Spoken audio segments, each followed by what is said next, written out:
सुप्रभात। हिंदी जागृति पथ में आप सभी का स्वागत है। और आज जो हर परीक्षाओं में बहुत महत्वपूर्ण अंश है, आज मैं व्यंजन पे बताने जा रहा हूं। व्यंजन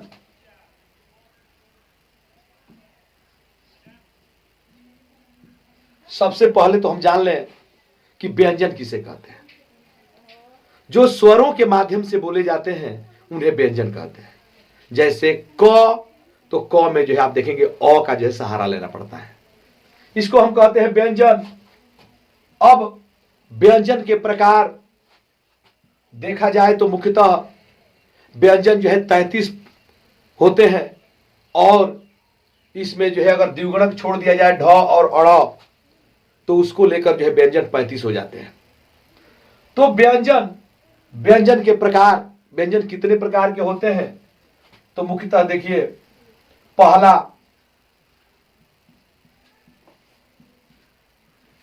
स्पर्श व्यंजन। स्पर्श व्यंजन होता है इसका पहला। अब स्पर्श व्यंजन किसे कहते हैं? तो जिस व्यंजन के उच्चारण में स्वर तंत्रियों में, चाहे जिस व्यंजन का उच्चारण में स्वर तंत्रियां मुख के किसी न किसी हिस्से से स्पर्श होकर, टच होकर बाहर निकलती है, उसे कहते हैं स्पर्श व्यंजन। नाम से यह स्पर्श व्यंजन। इसको हम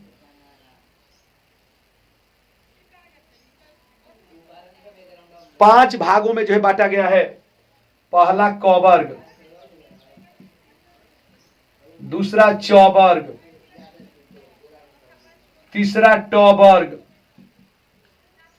चौथा त वर्ग और पांचवा प वर्ग।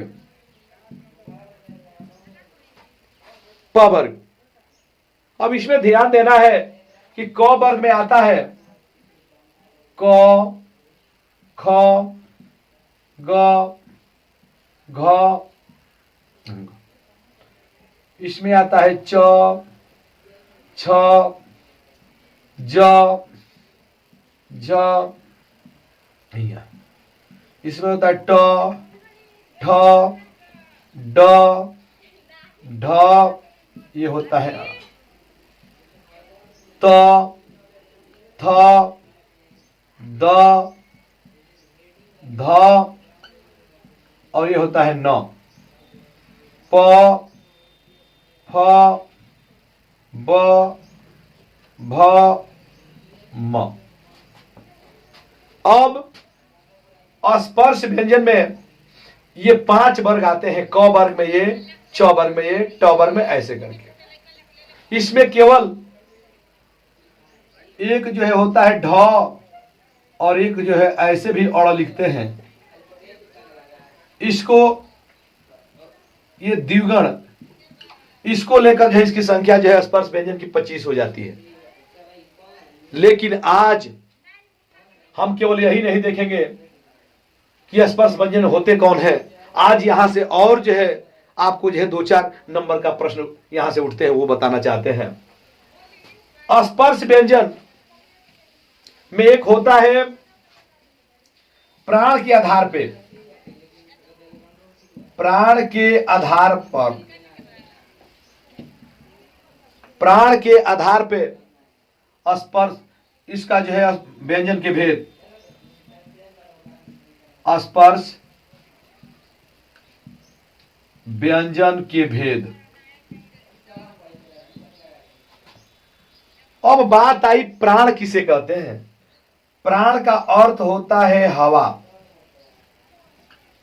प्राण का अर्थ होता है हवा, यानी कि जिस व्यंजन को बोलते समय हवा निकले उसको बोलते हैं प्राण। अब आपको यह बताना है हवा कितने निकले, इसके हिसाब से प्राण के आधार पर स्पर्श व्यंजन 2 प्रकार के होते हैं। एक होता है अल्प प्राण और दूसरा होता है महाप्राण। दूसरा होता है महाप्राण। अल्प प्राण किसे कहते हैं, महाप्राण किसे कहते हैं? अल्प प्राण जिस व्यंजन के उच्चारण के समय मुख से थोड़ा हवा निकले उसको कहते हैं अल्प प्राण।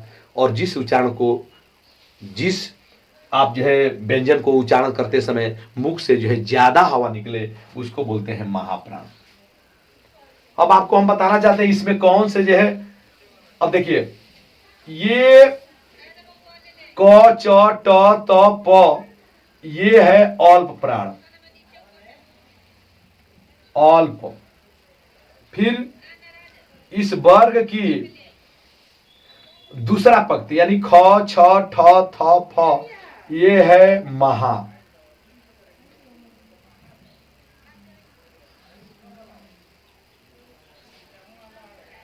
ये तीसरा है अल्प।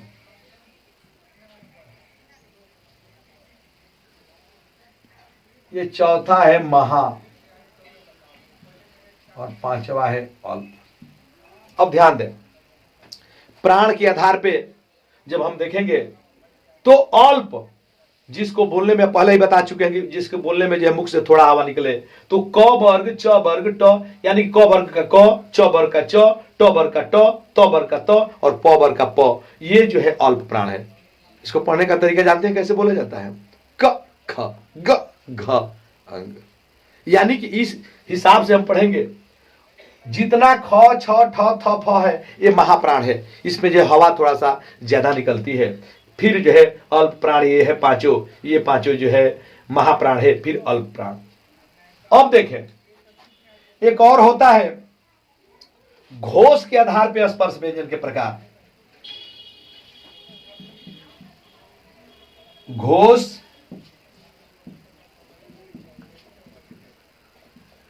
के आधार पर स्पर्श स्पर्श व्यंजन के प्रकार। घोष के आधार पे स्पर्श व्यंजन कितने प्रकार के होते हैं, तो पहले हम जान लें घोष क्या है। घोष माने कंपन। जिस व्यंजन को बोलते समय मुख में कंपन पैदा हो जाए उसे घोष, या इसका एक और नाम है सघोष। इसी को घोष या सघोष कहते हैं। तो जिस व्यंजन को बोलते समय मुख में कंपन पैदा हो जाए उसको घोष या सघोष कहते हैं। और अघोष क्या है? दूसरा जो है इसमें होता है घोष के आधार पे स्वर व्यंजन के भेद, स्पर्श व्यंजन के भेद किसके आधार पे? घोष के आधार पे। तो इसके आधार पे दो होता है, पहला सघोष और दूसरा अघोष।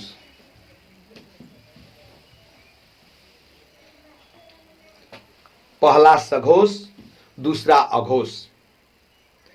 इसमें आप देखेंगे सघोष कौन है, अघोष कौन है? अघोष क्या होता है? जिसको बोलते समय मुख में कंपन पैदा न हो। अब आपको हम यहीं पर समझा देते हैं। अब देखिए ये क च ट त प ये सब जो है ये क्या है? अघोष है, अघोष। फिर पहला सबका पहला वर्ग और ये जो है दूसरा, ये भी अघोष होता है, अघोष। और बाकी ये तीनों जो है घोष होता है, घोष घोष घोष। यह तीनों पंक्ति जो है बिल्कुल जो है घोष होती है। घोष का मतलब जैसे आप क बोल रहे हैं कंपन नहीं हो रहा है, क ख, लेकिन जब ग बोलना शुरू करेंगे तो जो है स्वर तंत्रियों में जो है कंपन पैदा हो जाता है। तो ये तो आपका हुआ स्पर्श व्यंजन। अब आपका व्यंजन का जो है दूसरा भाग बताना चाहते हैं। अब देखें इसको हम मिटा देते हैं।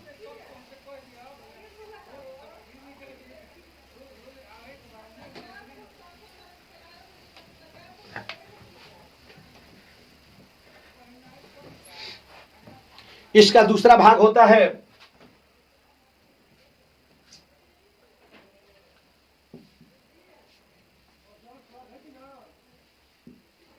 ऊष्म व्यंजन।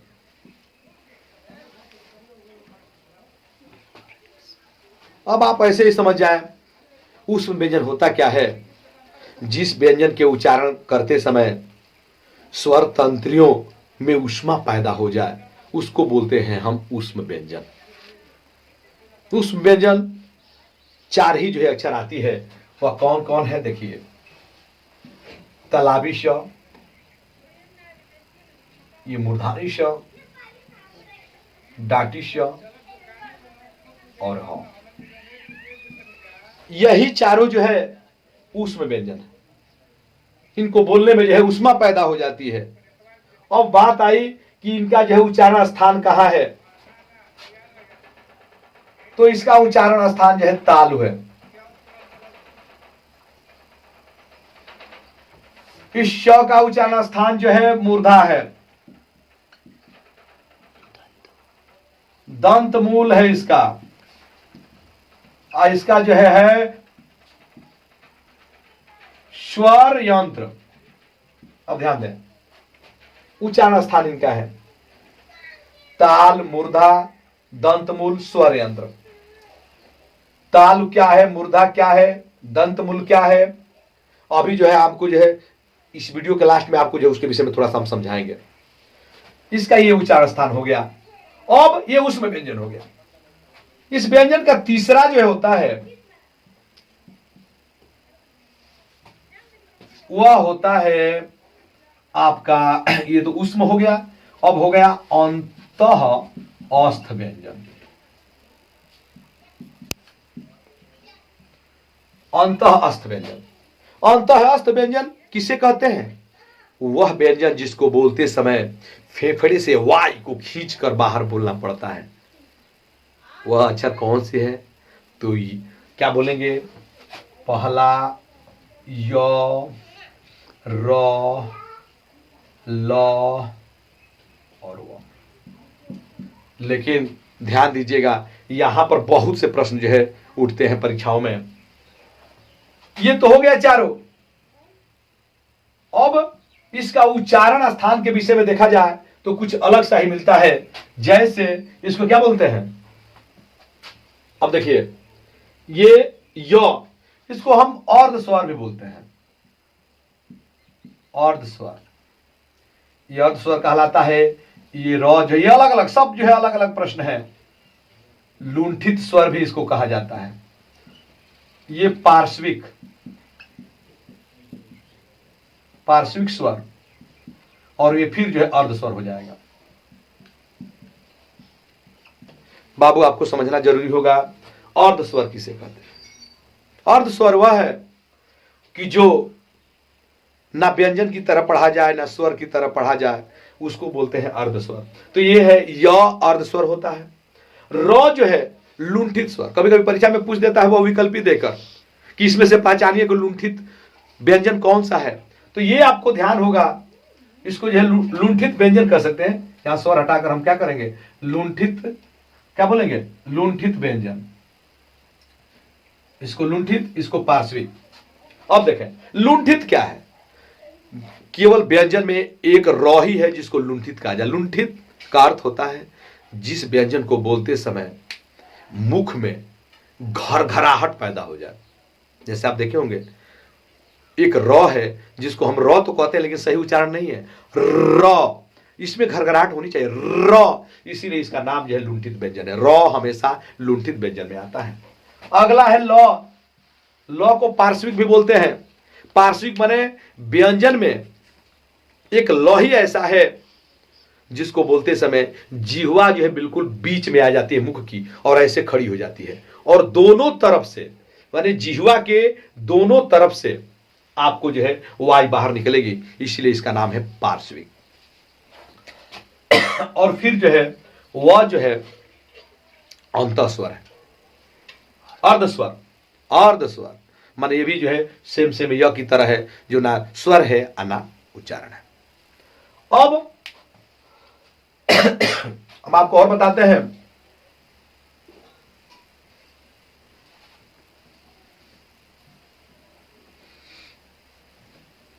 एक जो है इसमें उच्छिप्त व्यंजन भी होता है।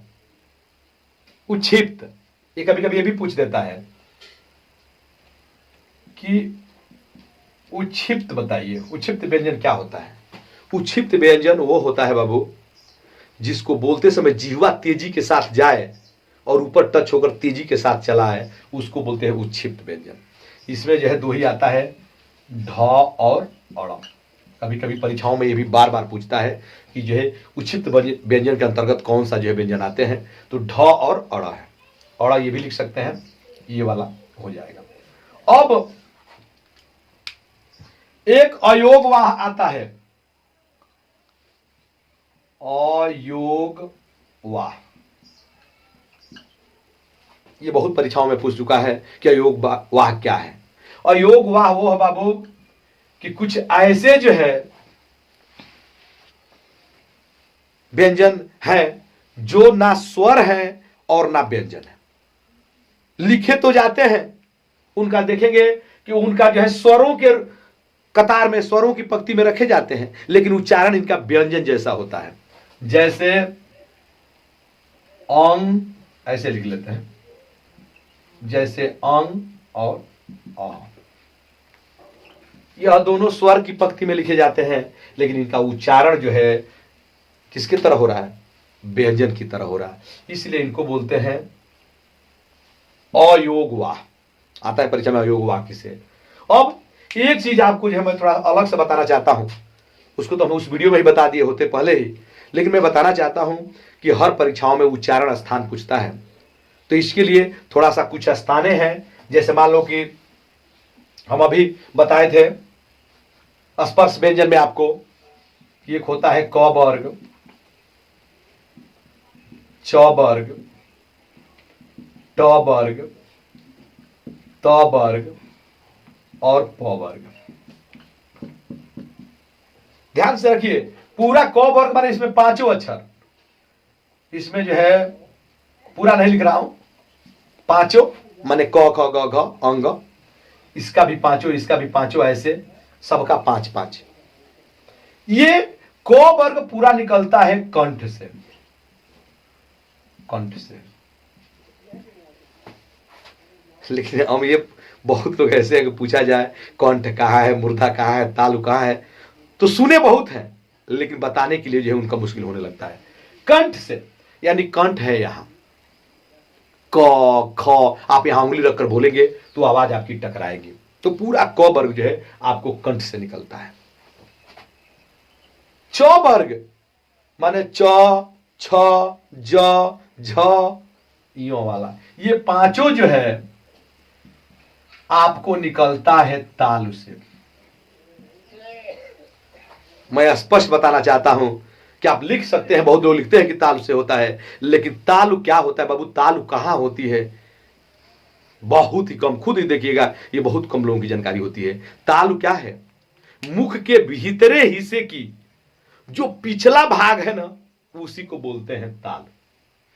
मुख के भीतरी भाग की वह जो है पिछला भाग, उसको क्या बोलते हैं, ताल। तो पूरा च वर्ग जो है ताल से निकलता है। जैसे च, छ, आप चाहे तो जीभ ऊपर कर ले, चाहे अगले भाग से देखें, आप नहीं बोल पाएंगे। ट वर्ग ये होता है मूर्धा, मूर्धा। आप जानते हैं मूर्धा क्या है, मूर्धा वह मुख के भीतरी भाग के ऊपर वाला स्थान का जो है अग्र भाग, माने आगे का भाग, ये होता है मूर्धा।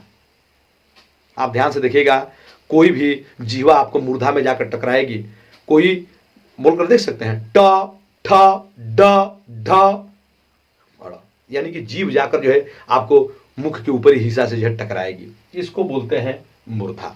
तो आपको स्पष्ट हो गया होगा कि पांचों वर्ग क ख ग घ ये सब जो है कंठ से होते हैं, च वर्ग का पूरे ताल से होते हैं, ट वर्ग जितने हैं वो कितने से होते हैं, मूर्धा से होते हैं। अब आ गया त वर्ग। त वर्ग जो है यह जो है दंत से, त, थ, द, ध, न, दंत से स्पर्श केवल इसमें नहीं होता है, ब्रेक लगता है, ब्रेक।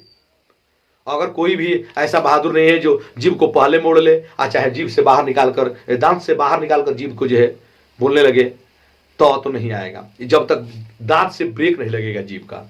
यही कारण है कि जितने जो है 60 साल के ऊपर जिनका दांत नहीं होता है, वो जो है तो वर्ग बोलने में उनको सबसे बड़ा मुश्किल होता है। अगर उनको बोलेंगे कि बोलिए तकलीफ, तो बोलेगा पकलीफ। कारण क्या है? बस यही है कि दांत से जीवा का ब्रेक नहीं लगता है। अब ये प वर्ग ये ओष्ठ से है, ये हो गया आपका, कहां बताए थे, दंत, और ये जो हो गया ओष्ठ। आप प वर्ग यह जो है मनुष्य मरते दम तक जो है इस वर्ग को बहुत अच्छा से बोलता है। प वर्ग, दांत हो या ना हो, होठ तो सटते हैं। ये जब तक होठ सटेगा नहीं, प वर्ग का कोई अक्षर नहीं जो है बोल सकते आप। यही कारण है कि बूढ़े लोग भी इसको अच्छा से बोलते हैं। प फ जब बोलेंगे दोनों होठ सटेगा, कोई ऐसा नहीं है जो मुंह खोलकर जो है प प बोल रहे। तो उच्चारण स्थान ये जो है हम बता ही दिए। स्पर्श व्यंजन का आपको जो उस व्यंजन का हम पहले ही बता चुके हैं, य और ल कहां से है, उस व्यंजन का बता सकते हैं। तलवी समूर्धानी से डाटी से अंतस्थ व्यंजन य र ल व वो कहां से निकलता है। अब जो है आज आप लोगों का वर्ण विचार 3 जो है समाप्त हुआ। अगर मेरी वीडियो अच्छी लगी हो तो जरूर जो है इसको जो है लाइक करें, सब्सक्राइब करें, क्योंकि सब्सक्राइब करके, लेकिन एक चीज और ध्यान देना है, सब्सक्राइब करने के बाद वो बेल आइकन की घंटी दबाना न भूलें, क्योंकि अगर नहीं दबाएंगे तो आपको जो है वीडियो का नोटिफिकेशन कैसे मिलेगा। इसलिए आप जो है उस बेल आइकन की घंटी जरूर दबाइएगा। ठीक है, वंदे मातरम।